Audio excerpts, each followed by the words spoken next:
Hello everyone, and welcome to Delft Stack. If your Windows 11 computer is crashing into a blue screen with the PFN LIST CORRUPT stopcode, it means your page frame number list, which your system uses to track physical memory allocation, has become misaligned or corrupted. I will show you exactly how to test your hardware and fix these errors right now. Let's get started. First, because this specific crash is directly tied to your physical RAM allocations, you need to check your memory sticks for hardware faults. Open your Start menu, type Windows Memory Diagnostic, and launch the application. Click the option that says Restart Now and check for problems to instantly reboot your system. Your PC will enter a blue diagnostic screen to scan your RAM modules, and it will report any hidden hardware failures once it boots back up.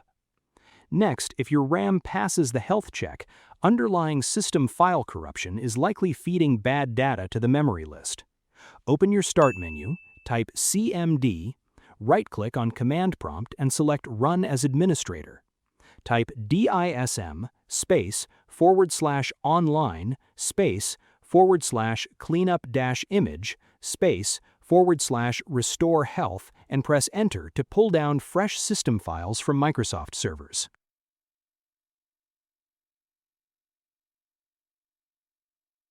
Once that completes, type SFC /scan now and press Enter to thoroughly scan and repair your local operating system files.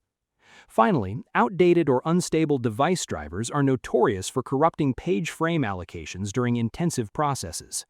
Right-click your Windows Start button and select Device Manager from the Advanced Options list. Scan down the window to check for any hardware components displaying a yellow exclamation or warning triangle. Right-click the problematic device, select Update Driver, and click Search Automatically for drivers to install the most stable version. I hope you found this guide helpful. Please like, share, and subscribe for more technical tutorials. Thanks for watching.